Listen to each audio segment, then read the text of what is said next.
Ben voilà, donc on va commencer ce travail, et comme a dit Alain, c'est vraiment aussi le produit d'un processus, d'une réflexion collective, et que voilà, je vais jouer aujourd'hui donc ce fil rouge, en tenant en tête vraiment par rapport au titre, mais à partir de quel moment la fécondité ou une séance de fécondité est un jeu d'enfant, quand ça va bien. Et dans le cas, en termes de santé mentale, c'est le versus positif, mais comment cette approche de fécondité peut vraiment être non seulement utile, mais vraiment nécessaire quand la notion comme ça du jeu d'enfant ou du plaisir d'enfant, ben, c'est étiolé, c'est perdu et est devenu une énigme. Alors c'est clair que cette notion qui dit valse, tout l'enjeu de la présentation de cette journée. Non seulement chacun va approfondir un élément important, mais ce qui va être important, c'est comment ces processus vont se mêler, vont s'entremêler pour arriver à donner du sens. Et c'est bien cela que cette notion d'énigme, ben, c'est quand on a perdu le sens et qu'est-ce qu'il faudra mettre en place pour retrouver du sens. Comme le disait Michel, c'est vrai que cette présentation est à la fois bienfaisante quand on la regarde, on est emballé, et je crois que vraiment, en tant que psychiatre, c'est que cette notion de plaisir sensorimoteur est vraiment pour moi un fil rouge dans toute ma pratique, d'autant que cette notion de couturier en est au plaisir, c'est le plaisir dans la réalité et pas sortir du plaisir pour la réalité. Et que manifestement, dans l'histoire psychique ou psychologique, on a un peu eu tendance à exclure le plaisir de la réalité au nom de la croissance. Alors c'est vrai que pas de valse sans musique, pas de musique sans tempo, et que pas de valse non plus sans partenaire, et tout mon travail aujourd'hui, c'est de voir un peu coordonner, mais quels sont les différents partenaires qu'il y a eu, qu'il va avoir au niveau de la présentation, mais aussi c'est quoi ce partenaire ou ce partenariat avec le public. D'emblée, ce qui va apparaître, c'est que nous sommes tous à la fois différents, de par nos formations de base, de par nos pratiques et de par notre cheminement personnel. Et d'emblée, de voir un peu comment ces différences va rien empêcher du fait que nous sommes très unis par cette notion de Bernard Couturier, que Bernard Couturier, je dirais, alors, je ne sais pas s'il nous a légué, s'il nous a transmis, ou qu'est-ce qu'on fait de cet héritage, mais en tout cas, c'est assez fabuleux de voir comment Bernard Couturier a pu en tout cas transmettre cette partition. J'avais envie de dire, mais oui, mais dans tout ce que Couturier nous a transmis, c'est au niveau de l'image, des métaphores, mais comment il nous a transmis cette partition avec de nombreux accords, et que toute la question c'est comment dans notre travail on va pouvoir l'interpréter dans un contexte qui va être différent. Ça peut être aussi un contexte au niveau musical, de jouer soit avec un enfant, ou de jouer avec un trio, un quatuor, jouer avec tout un groupe. Et c'est ça qui était intéressant de voir dans cette notion comme ça de film, tout l'enjeu de ce plaisir sensorimoteur partagé. Et c'est ça, je crois que dans ce que Couturier a transmis, mais à la fois, je crois qu'il a pu comme ça nous transmettre sa capacité d'observer ce qu'il était en train de voir, en tout cas quand il était prof de gymnastique au départ, et qu'est-ce qu'il a amené à pouvoir mettre comme cadre d'observation, et comment aussi ces observations se sont transformées, je dirais, ou ont pu élaborer des intuitions. Alors c'est vrai que ça va être intéressant de voir à partir de quel moment des intuitions peuvent émerger. Et je pense que le côté, le peps assez inouï de Couturier, c'est comment il a pu transmettre ces intuitions. Donc, comment tout le travail de représentation de ces intuitions a pu comme ça se construire, et que cette notion de transmission s'est traduite à la fois par son école. Et donc, on va voir comment ça va se dupliquer, comme à la fois, comment l'école va former des personnes différentes à travers, je dirais, ce but de comprendre mieux à la fois le développement des enfants, mais comment à la fois former, je dirais, des thérapeutes, mais c'était aussi de former des formateurs, et de voir, mais qu'est-ce qui a réuni, et que manifestement, moi en tant que pédopsychiatre, responsable de santé mentale, ça donne un peps assez doué parce qu'on va voir qu'il y a vraiment en abîme, il y a des résonances multiples par rapport à ce processus. Alors c'est vrai qu'aujourd'hui, c'est un peu une journée à la fois de bilan, enfin non, comme c'est une vase, c'est un peu un bal, et comment à la fois, oui, il y a tous ces partenaires, et que c'est notre un peu responsabilité parfois de s'arrêter pour faire un bilan, et de pouvoir aussi témoigner de notre expérience, de témoigner de notre pratique, qui va être à la fois et la même et différente, pour arriver justement à transmettre. Alors évidemment, faire un arrêt sur image, c'est assez facile, mais faire un arrêt sur image du mouvement et du geste, c'est bien ça, je dirais, notre paradoxe, ou en tout cas, cette difficulté auquel on est confronté, parce que c'est pas évident d'expliquer à des personnes qui ne sont pas formées tous les enjeux de la psychomotricité. Alors, déjà moi, dans mon travail, même avec mes collègues de psychiatres, c'est pas facile. De s'expliquer à des pédiatres, c'est encore moins facile. De l'expliquer à des neuropédiatres, il faut se lever tôt. Expliquer à des psychiatres les enjeux de ce développement par rapport, je dirais, au concept couturier, c'est presque la quadrature du cercle. Et donc, manifestement, ça fait partie, je pense, de notre travail. C'est d'arriver à trouver des bonnes représentations, des bons concepts pour transmettre cette clinique, cette pratique quelque part merveilleuse, qui quand bien sûr les choses vont bien, mais comment à la fois elles sont soutenues, étayées, amplifiées, quand elles ne vont pas bien, et c'est ça justement à partir de quel moment ce jeu d'enfant se dissout et devient une énigme, qu'est-ce qu'il faut mettre en place pour soit réamorcer des processus possibles, ou comment on peut, si on ne sait pas les réamorcer, mais qu'est-ce qu'on en fait? Je crois que c'est là, c'est une frontière qui n'est pas facile, et on est vraiment à ce moment-là entre la santé mentale versus positif et la santé mentale versus négatif. C'est quoi ce temps de dérive? Alors jusqu'où cette dérive peut être temporaire, transitoire, comment elle va se chroniciser, c'est ça un peu la difficulté. Mais comment, malgré tout, même si un enfant, je dirais, est trop dans la dérive, mais comment on peut essayer de le rejoindre? Ça, je trouve ça vraiment intéressant dans les impulsions de Couturier, dans ces concepts, mais comment ça nous donne des outils pour pouvoir essayer de rejoindre les enfants là où ils sont. Alors, c'est clair que dans la présentation, qui a été un peu esquissée par Alain, quoi de plus normal que de demander à Philippe Lemenu de pouvoir parler des... pardon. Excusez-moi. Enfin, un test là pour voir si c'est mieux. Vous connaissez mieux? Oui. Excusez-moi, donc j'ai pas fait attention à ça. Pourquoi demander de mieux, je dirais, à Philippe Lemenu de parler des enjeux de la sensorimotricité, de tout l'enjeu du geste, du mouvement et de l'action. Alors c'est clair que Philippe, justement, pour moi, est un témoin. À la fois, c'est plus qu'important dans la pratique ou dans l'école belge. D'abord, parce que je crois qu'il était un des premiers, je dirais, à pouvoir construire avec Couturier cette pratique au niveau de la Belgique. Mais il y a tout ce temps pour lequel il s'est engagé aussi bien dans l'école, mais comment il a pu suivre l'évolution de cette pratique.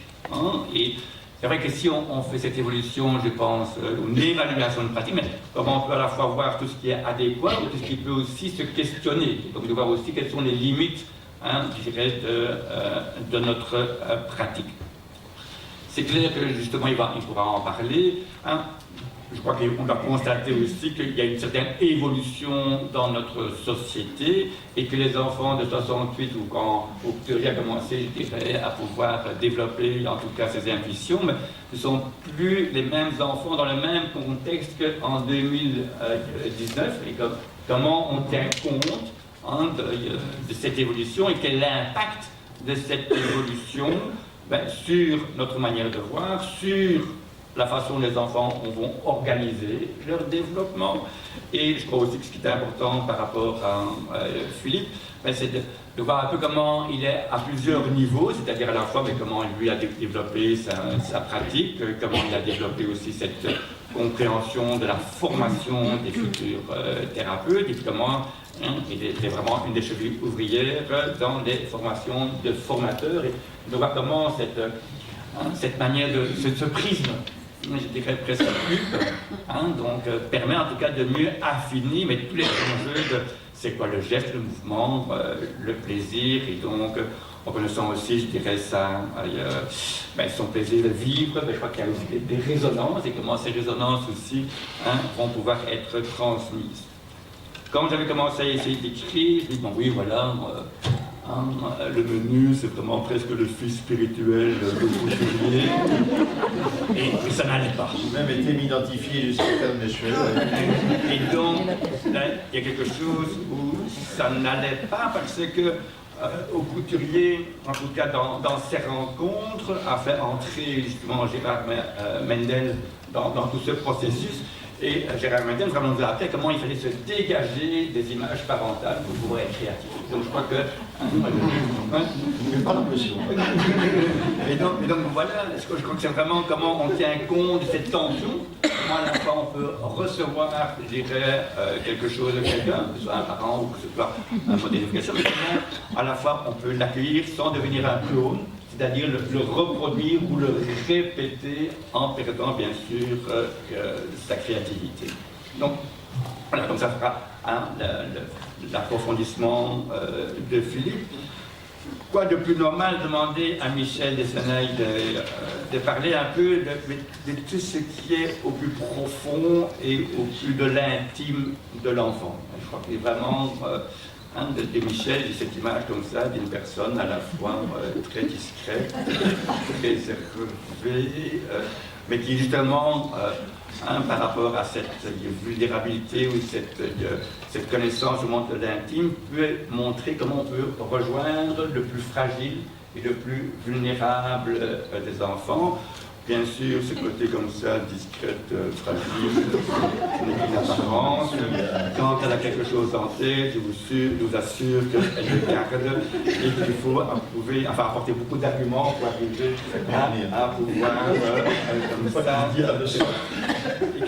Et que justement, on se rend bien compte que lorsque les enfants ont perdu cette capacité à développer ce plaisir sensorimoteur, forcément, on se rend bien compte que ils sont plongés dans des angoisses, comment ces angoisses, à un moment donné, n'ont plus de nom, et que je crois que la formation de Michel par rapport à tout ce qui est psychanalytique, mais tout ce qui est jungien, est vraiment un apport important, et je crois aussi que il n'y a pas que, je dirais, les approches de Couturier qui font partie, je pense, du développement de l'enfant, mais je crois que toute sa formation par rapport à Mathias Friedrich Alexander sont des outils pour vraiment, au niveau du corps, nous permettre de rejoindre l'indicible qui fait qu'à un moment donné, ça a capoté ou ça a télescopé.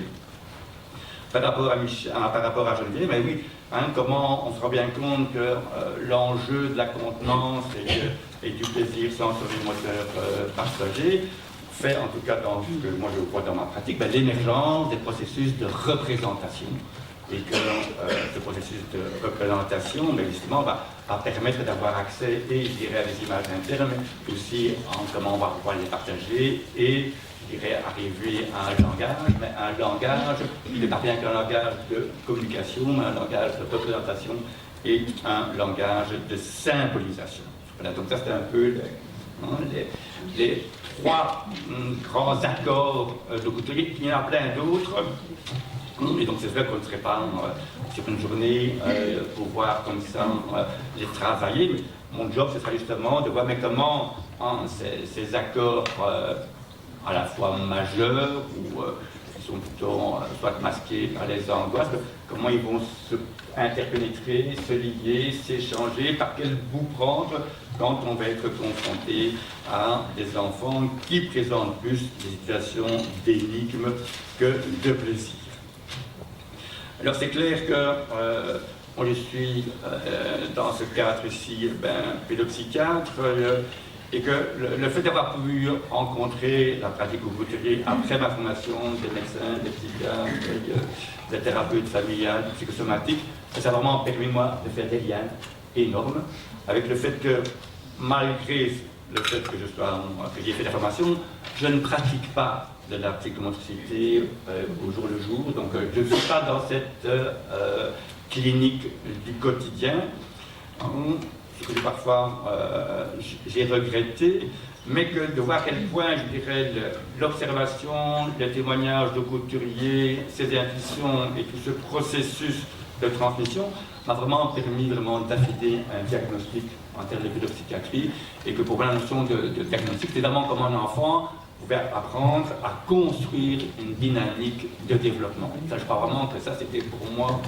que du bonheur, pour justement faire des diagnostics, pour repérer, je dirais, là où l'enfant se trouve. C'est clair que face à l'évolution à la fois de notre société des enfants, et que manifestement on peut être attiré par plein de formations, d'incitations extérieures. Alors forcément, d'emblée, si le plaisir sensorimoteur, je dirais, me tient à cœur, et en tout cas, ça m'a beaucoup aidé, en tout cas mes collègues ou les parents, à différencier que le plaisir sensorimoteur, ce n'est pas de l'activité sensorimotrice, ce n'est pas de l'agitation sensorimotrice, ce n'est pas de l'excitation sensorimotrice. Et là, très souvent, il y a beaucoup de confusion. Alors, comment on peut être pris à un moment donné par cette excitation pour pouvoir y rentrer dedans, mais pour pouvoir en sortir, mais évidemment, c'est plus facile de prescrire de la filatine ou du risperdal que d'aborder un peu tous les enjeux qui ont fait qu'à un moment donné, on ne peut avoir que de l'excitation pour expliquer ses angoisses, pour les montrer, parce qu'on est dépassé. L'autre élément fondamental, je pense, c'était bien montré, je dirais, dans l'expo, enfin dans le petit film, mais c'était cette angoisse de chute. Comment à la fois au couturier vraiment a mis le doigt sur quelque chose de fondamental, et toutes les activités qui permettent à la fois d'exprimer ce plaisir de tomber, ce plaisir de glisser, ce plaisir de sauter. Ben voilà, c'est vraiment cette notion d'angoisse de chute.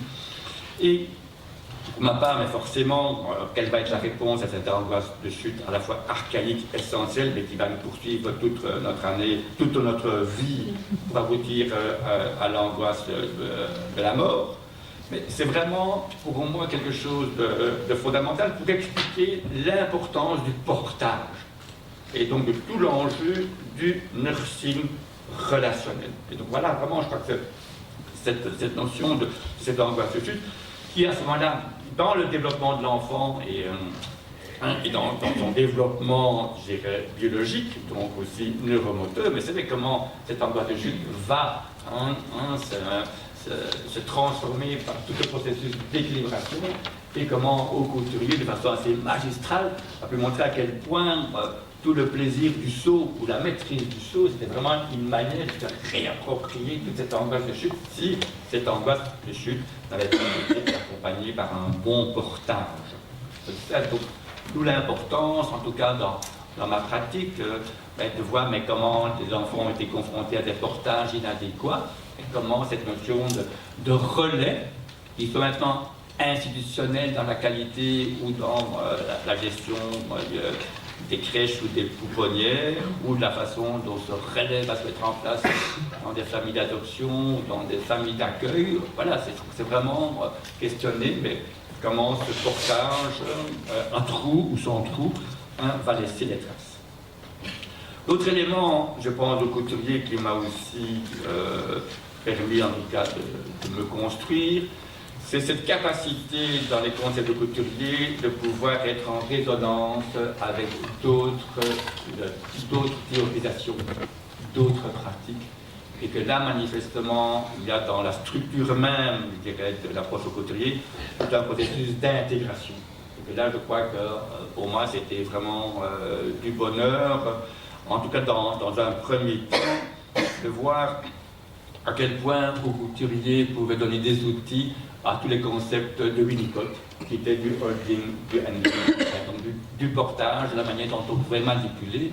Et donc c'est des bonheurs. Alors, c'est vrai, il y a un écart entre d'habitude toutes les belles approches théoriques, mais si on ne sait pas les appliquer, ça ne sert pas à grand chose. Et si c'est pour exclure d'autres et faire des sectes ou des églises, ça ne va pas non plus. C'est ça comment tout ce processus, je dirais, dans cette idée comme ça de couturier, d'ouverture, pour pouvoir prendre à la fois les bonnes choses, je dirais, des autres processus de formation, des autres écoles, c'est super chouette. C'est dans ce sens-là, je trouve qu'on peut comprendre pourquoi même si on a des personnalités, des histoires, des séminaires, des formations différentes, il y a des choses quand même qui nous ont réunis. Et je reconnais que c'était un plaisir aussi de préparer cette journée. Alors c'est vrai, comment à la fois donner des outils à des concepts de Winnicott, c'était vraiment très très chouette. Mais voilà, ça renvoie aussi à tout cet enjeu d'autres, mais comment tout ce travail de l'axe. Alors c'est vrai que j'ai encore eu la chance de pouvoir voir au couturier travailler, mais de voir un peu pour expliquer tout ce processus d'organisation du psychisme. Avec au couturier, j'ai appris à quel point il fallait un axe pour avoir accès à la latéralité. Donc, mais que, justement, on ne peut avoir d'axe que si on a été suffisamment contenu. Donc, comment il y a cette notion de globalité et ce que au couturier, vraiment, je dirais, m'a laissé comme tasse, c'est que cette notion de presque d'équation, l'axe était la latéralité, ce que l'identique était la symétrie. Et on voit de voir un peu comment tout ce travail, donc cet outil, qui va se travailler justement dans les différents accords sur la représentation, sur la réassurance émotionnelle profonde, c'est quoi tout l'enjeu de ce plaisir de bouger, de jouer. Même, c'est comment on peut le travailler à travers ces passages. Et je trouve en termes de passage, c'est vraiment, mais comment on passe de la symétrie à l'asymétrie, comment on peut mesurer, mais c'est quoi la différence entre une asymétrie et une rupture. Donc il y a des indicateurs qui nous permettent justement de voir un peu mais comment on peut trouver, malgré les directions on appelle le nord, on veut retrouver une boussole. Et que je trouve ça c'est vraiment intéressant à voir comment chacun, avec je dirais, ce qu'il est, peut essayer comme ça de retrouver ce que les enfants ont perçu. Voilà, ça c'est un peu pour vous montrer cette rencontre avec aussi bien, je dirais, l'idée au couturier, mais surtout dans le cadre de la formation et de ce que j'ai pu en faire. Je vais terminer en expliquant que voilà, il y a vraiment tout cet enjeu de la relation, de la rencontre, mais jusqu'où, qu'est-ce qu'il faut mettre en place aussi pour qu'une rencontre puisse amener des vibrations pour arriver à des résonances.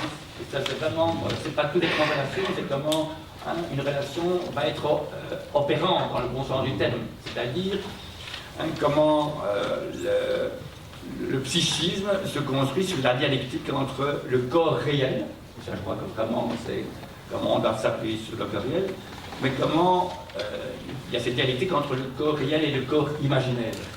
Et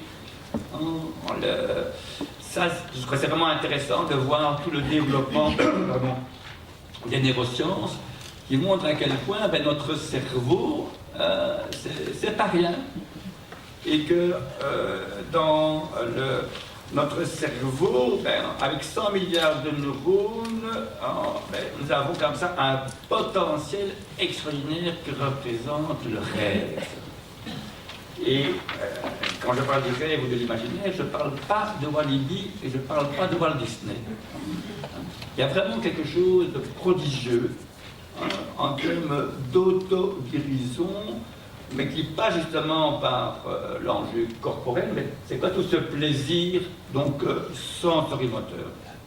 Alors c'est clair que, Philippe va pouvoir en parler, mais un corps de l'enfant en 1968, on avait comme ça discuté entre nous, ben oui, c'était un corps assez formaté, où à la fois l'enfant était un peu obligé de s'adapter ou de s'hyperadapter aux attentes de l'extérieur, et jusqu'où la notion de jeu n'avait pas été suffisamment étayée, que c'est clair qu'avec tout ce processus de post-68 ans, en tout cas de réflexion, jusqu'où on avait développé le jeu de l'enfant, mais au détriment du nous, c'est-à-dire des relations avec les pairs PAIRS. Et donc c'est ça, de ce côté, je pense, comment à la fois le programme de l'école ou son concept de couturier, mais comment on tient compte de la relation de soi, mais de l'autre, pas rien que forcément au niveau des adultes, mais aussi des pairs. Et c'est intéressant de voir comment tout ce processus dans le cadre d'éducation ou dans le cadre de groupement d'aide peut aussi être une source de travail, et jusqu'où parfois certains enfants seront plus facilement, je dirais, accueillables dans un groupe avant de pouvoir s'organiser dans le jeu. Mais comment le jeu, si c'est sans le nous, ça ne va pas non plus. Et que moi, venant aussi d'un milieu à la fois scientifique, médical, hospitalier, patati patata, c'est clair que le corps réel était tellement mis, je dirais, en évidence que le corps imaginaire, donc ce corps de rêve, est ici pas oublié ou banni ou refoulé ou exclu. Et que c'est clair que ma force, quand je peux tenir tête à mes collègues ou à d'autres professions, c'est justement de pouvoir recadrer l'enjeu de la motricité. Et que c'est clair que si au départ, dans notre humanité, l'être humain est programmé pour développer de l'expressivité motrice, eh bien cette expressivité motrice a été de plus en plus réduite à de la motricité.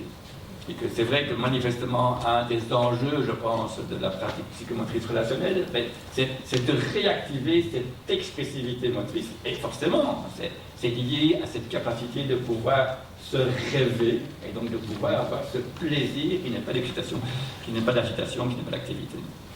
Donc c'est clair que je crois vraiment que tout le travail, je pense, de notre société,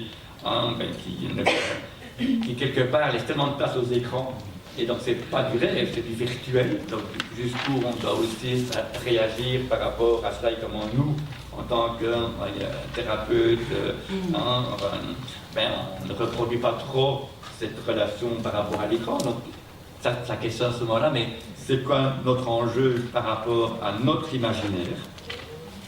Et forcément à notre système d'attitude aussi, mais c'est quoi nos rêves sans les confondre avec des illusions?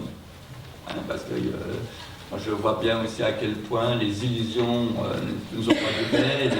Et quand je vois moi dans la fonction parentale, dans le cas de la jeunesse, les illusions de vouloir à tout prix rendre des parents contenants alors qu'ils ne le sont pas, mais ça fait quand même beaucoup de dégâts. Donc je crois qu'il faut vraiment bien une différence entre cette illusion et ce rêve.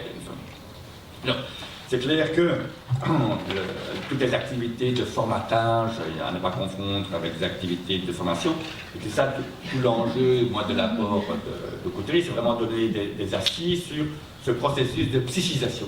C'est comment on va arriver à transformer des sensations, des perceptions, des émotions en représentations mentales. C'est pas suffisant, c'est comment elles vont être partagées pour donner du sens.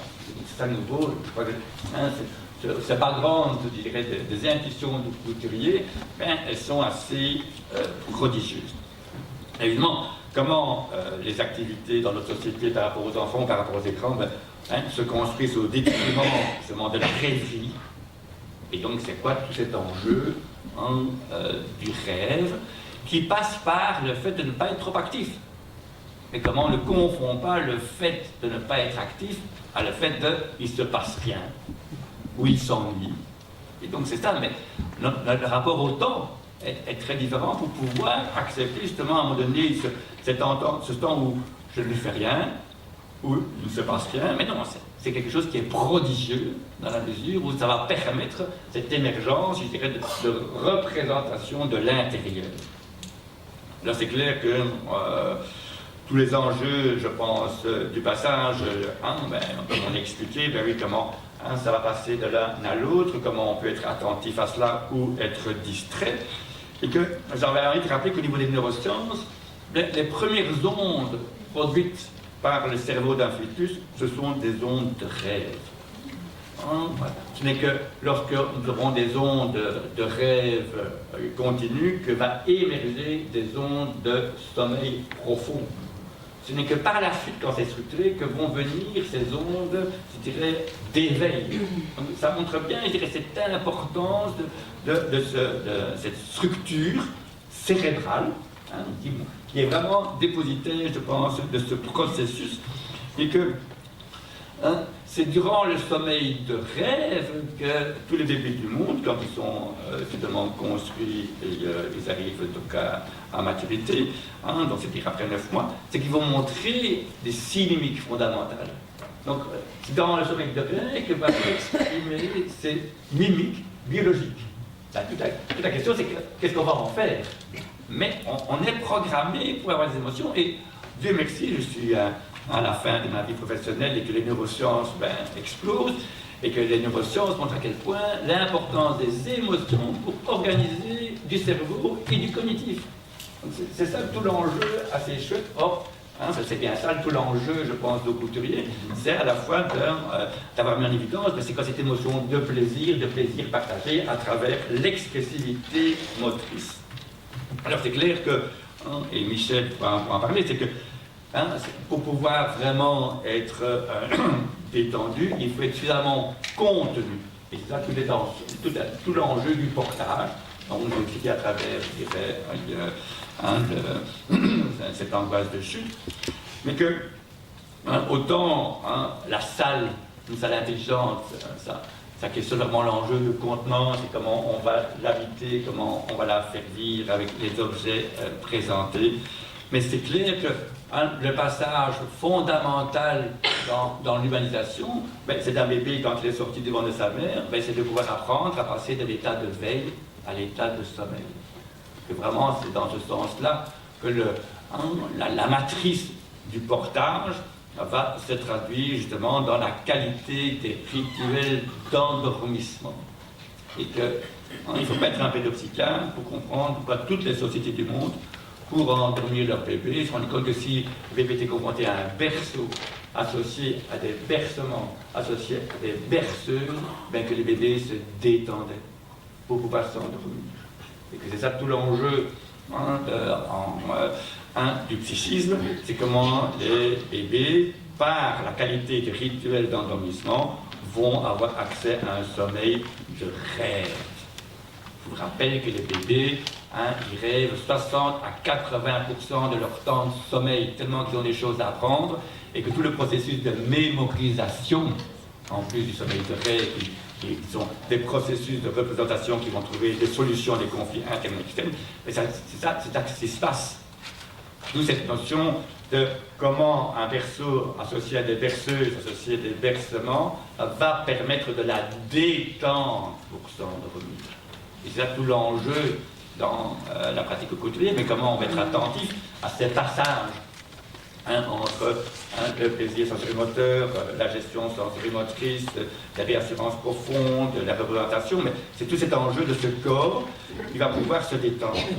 Je vous signale que vous-même, quand vous passez de votre sommeil profond à votre sommeil de rêve, vous vous détendez ensuite. On fait une déconnexion au niveau cérébral quand on est dans une activité, on va parler d'un sommeil paradoxal, c'est-à-dire ça carbure quand vous dormez, mais c'est quand on rêve, et ça vient de processus biologique.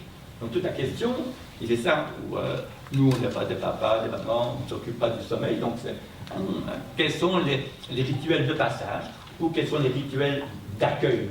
Et je crois vraiment comment on va être attentif dans ce cadre, et que pour moi, ce que Couturier m'a amené justement, mais c'est comment on va aider tout ce processus de contenance pour amener les enfants, pas être hypotoniques, mais à être détendus pour pouvoir jouer de l'alternance tonus-détente au bon moment. Et ça, je crois, moi, c'est comment notre vigilance dans l'observation et dans cette prise en charge va permettre de repérer, et c'est que votre couturier a vraiment mis en évidence, mais actuellement il faut de la symétrie, il faut de l'asymétrie, jusqu'où les enfants, c'est quelqu'un va montrer une rupture, jusqu'où il faut nous-mêmes gérer une rupture, comme un couple de cordon. Enfin, je crois que ça vient des adultes, ça vient pas des enfants, donc, et ça va dépendre de la façon dont on va y mettre du sens. D'où cette notion de réfléchir, mais quelles sont les équivalences du rêve dans la vie éveillée. Il n'y a pas de nouveau là, au couturier, je dirais, dans cette façon d'avoir comme ça amener le plaisir dans la réalité. Ben oui, comment je vais repérer les enfants qui vont bien, mais ça va être la qualité de leur mimique, la variété de leur mimique, cette alternance toneuse-détente et forcément l'émergence, soit du langage spontané, au départ ça va être le langage des mains, c'est vraiment le théâtre des mains, et forcément le jeu. Tout ce que Winnicott peut emporter, mais tout ce que au couturier va mettre à quel point le premier jouet de l'enfant, ça va être son corps. Et comment ce corps va occuper à la fois l'espace, comment il va pouvoir transformer des objets en jouets. De nouveau, ça renvoie à la qualité de l'expérience, à être suffisamment contenu. Je crois que je pourrais bien en parler. Donc, c'est clair que, pour moi, cette notion d'enjeu du plaisir, du sens du moteur, est vraiment, a été pour moi vraiment merveilleux. Je crois que c'est ça qui m'a permis de pouvoir repérer dans les situations plutôt énigmatiques, jusqu'où les enfants ne pouvaient plus trop supporter des proximités affectives ou culturelles, et qu'à ce moment-là, des indications d'enfants abîmés dans des familles d'accueil n'étaient pas forcément adéquates. Donc voilà, c'est ça où l'apport de couturier m'a vraiment permis à développer beaucoup de belles choses dans mon travail. Maintenant, le film a montré des enfants qui allaient bien, qui étaient contenus, par la prison de leurs parents, dans un cadre sale, avec quelqu'un de compétent et doublé de partenaires et d'objets adéquats. J'oublie. Et c'est ça qui est intéressant, c'est comment, dans notre société, de façon sociétale, on va permettre à ce que chaque crèche, chaque école maternelle, chaque pouponnière puisse bénéficier de ça, ce qui n'est pas le cas. Donc ça montre un peu aussi c'est quoi les hiatus entre ce que vivent les premières lignes et ce que vivent, je dirais, les enfants quand ils n'ont pas des premières lignes adéquates. Alors là, évidemment, ça fait tout de suite un peu mal et que ça renvoie un peu, mais oui, quels sont les moyens qu'on va se donner pour pouvoir non seulement, je pense, montrer à quel point cette pratique relationnelle, de rencontre, où la notion de détente et de tonus comme ça se jouer, mais quels sont les moyens qu'on va se donner, et ça fait partie de notre responsabilité, comment on peut à la fois témoigner de notre pratique, mais arriver à la transmettre. Là, manifestement, il y a du pain sur la planche, puisqu'il y a beaucoup de théorisations qui sont plutôt anti-plaisir, qui sont dans le formatage plutôt que dans la formation, qui sont plutôt dans la performance plutôt que dans la transformation. Donc c'est ça, comment dans votre travail vous arrivez à faire ce que les enfants doivent faire, c'est-à-dire arriver à se représenter ce qu'ils sont dans leur espace, dans leur corps, et comment vous arrivez à développer suffisamment d'exigences pour transformer votre expérience clinique en vignette clinique, pour pouvoir expliquer, mais qu'est-ce qui est en jeu. Alors évidemment, c'est différent, je dirais, le côté merveilleux de cette présentation cinématographique. Si moi je compare une véhicultrice de pouponnière qui se trouve seule avec 6 enfants, et comme déjà ici, quand on a vu qu'il y avait un parent par enfant, oui, mais pour aller comme ça, on se rend bien compte que cet enfant-là a eu un père qui est devenu papa, une mère qui est devenue maman, comment ils sont soutenus par des grands-parents maternels, il y a un parent et une marraine, donc à quel point on est pensé. Et une puéricultrice face à des enfants qui ont été lâchés dans une pouponnière et qui n'ont pas été pensés, où le père est resté un père, une mère qui est restée une mère, beaucoup de désengagements familiaux, et qu'on se retrouve dans des processus comme ça de détresse qui n'ont pas de nom. Alors des détresses qui n'ont pas de nom, mais si on a encore les tonus, on peut gueuler et faire chier son monde, mais c'est pas tellement bien vu. Et les bébés déjà de 3 mois vont déjà apprendre à se rendre compte que leurs pleurs, je dirais, ne servent plus à rien, Et donc, ils vont cesser de pleurer, certains vont cesser de manger, mais donc, ils vont cesser de développer cette expressivité motrice. Et là, on tombe dans ce côté de l'énigme. Comment on peut rejoindre ces enfants qui sont peut-être déconnectés de cette expressivité motrice. Et que, je reprends le modèle d'une puéricultrice pouponnière, quand on est seul face à une telle détresse multipliée par 6, oui, ça peut être puissance 6, comment voulez-vous tenir le coup psychiquement? Et que je ne suis plus étonné de voir comment des personnes toutes bien intentionnées vont développer des processus de cécité ou de surdité émotionnelle. Alors c'est vrai que ça renvoie dans notre travail, alors plus versus négatif de santé mentale, mais plus versus thérapeutique. Bon, comment on est conscient des risques d'une propre cécité ou d'une propre surdité ou d'une propre atonie, ou le fait de ne plus penser. Alors, manifestement, on est obligé d'arriver à redonner du sens à ce que les enfants essayent malgré tout, je dirais, de dire. C'est clair que c'est intéressant de voir à quel point des bébés de 3 mois, placés en famille d'accueil, vont essayer de transmettre ce qu'ils ont vécu, mais d'irreprésentable, et ça fait très mal les parents d'accueil. Alors c'est vraiment tout ce processus de désintoxiquer tout ce qui était de l'ordre du non représentable, ce qui n'est pas encore représenté. C'est vrai que là, on est confronté, tant qu'on reste dans le côté éducation, les groupes d'aide, dans la contexte, les dangers auxquels nous sommes confrontés par rapport à des enfants qui vont mal, c'est comment ils attaquent notre santé mentale, notre façon, je dirais, d'appréhender le monde. Et que voilà, ça renvoie un peu là, mais qu'est-ce qu'on va mettre en place pour protéger notre imaginaire, puisque c'est de cela, de notre plaisir partagé, ou comment on peut supporter sans être trop énervé, il y a tout ce processus de non-changement. Et donc, entre la compulsion de répétition, les 3 petits points, ben oui, mais quand on est confronté à la répétition, je dirais quelque chose qui vous inhibe, au niveau du visuel, du tactile, au niveau de... c'est un peu dur. D'où cette notion de comment on peut travailler ensemble, comment on ne reste pas seul. Au plus on est seul, je dirais par rapport à cela, au plus ces processus de cécité, de surdité, de non-pensée vont se développer. D'où, voilà, je vais terminer comme cela, donc comment, quand on est confronté à des hiéroglyphes, donc il y a quand même des signes, mais dont on a perdu la construction, je dirais, et je dirais le décodage, mais qu'est-ce qu'on va faire? Et ça, je voulais vous mettre en garde et de voir un peu aussi, de faire comme ça allusion à celui qui a découvert la compréhension des hiéroglyphes, c'est Champollion.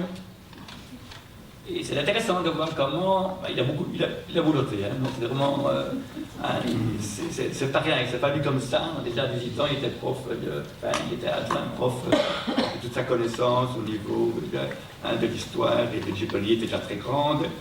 Mais comment il a bouloté, et comment il a pu justement comprendre les hiéroglyphes grâce à cette pierre de Rosette, c'est-à-dire comment il y avait 3 manières de pouvoir dire la même chose, mais sans savoir comment ça se décodait. Et au niveau de ce que ça peut représenter comme fatigue, comme énergie, quand il a trouvé la compréhension, je dirais, du décodage des hiéroglyphes, il est rentré en coma. Donc pour vous dire à quel point on peut comme ça, quand on trouve des solutions, enfin notamment il faut du travail, mais jusqu'à un moment donné, jusqu'au corps, on peut dire là, c'est trop. Donc c'est vrai que ça renvoie comment aussi on ne se met pas trop dans des conditions, je dirais, trop difficiles, qui attaquent, je dirais, notre imaginaire, notre représentation de soi. D'où cette journée pour, en tout cas, partager à la fois nos témoignages, nos pratiques, et arriver à conceptualiser. Donc, voilà. Merci.